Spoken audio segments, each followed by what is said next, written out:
اللہ الرحمن الرحیم۔ السلام علیکم viewers, welcome to my YouTube channel. آج کی ویڈیو میں ہم بات کریں گے تخم ملنگا کے بارے میں۔ کچھ لوگ اسے تخم ملنگا بھی کہتے ہیں۔ اس کا زیادہ تر استعمال مشروبات اور ڈیزرٹس میں کیا جاتا ہے۔ یہ سستا ہونے کے ساتھ ساتھ بازار سے آسانی سے مل جاتا ہے۔ اس کی تاثیر ٹھنڈی ہوتی ہے۔ اس کے استعمال سے جسم کی گرمائش ختم کرنے میں مدد ملتی ہے، جیسے کہ جگر کی گرمی، مثانے کی گرمی، آنتوں کی گرمی اور معدے وغیرہ کی گرمی ختم ہوتی ہے۔ جو لوگ کسی بھی وجہ سے دودھ کا استعمال نہیں کر سکتے، ان کے لیے یہ بہترین ہے۔ اس میں دودھ سے 5 گنا زیادہ کیلشیم پایا جاتا ہے۔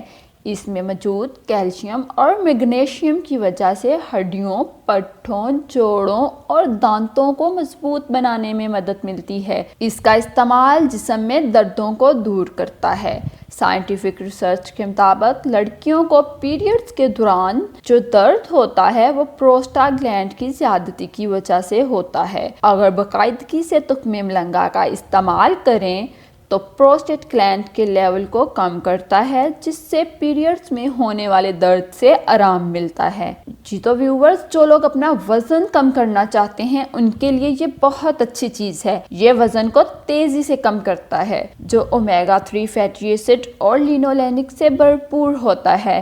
یہ دونوں کمپاؤنڈز جسم میں موجود فالتو چربی کو پگھلانے میں مدد دیتے ہیں۔ بڑھے ہوئے کولیسٹرول کو کم کرنے کے لیے مفید ہے۔ اس میں موجود آئرن کی مقدار خون کی کمی کو پورا کرتی ہے۔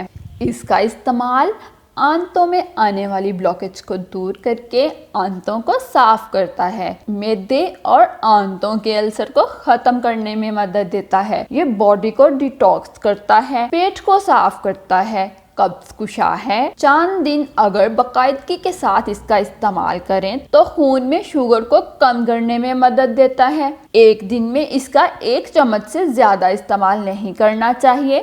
زیادہ استعمال سے اس کے سائیڈ ایفیکٹ بھی ہو سکتے ہیں۔ جی تو ویورز، یہ تھی تخم ملنگا کے بارے میں تھوڑی سی انفارمیشن جو میں نے آپ کے ساتھ شیئر کی۔ اگر آپ کو یہ انفارمیشن اچھی لگی ہو تو ویڈیو میں کمنٹس کر کے ضرور بتائیے گا۔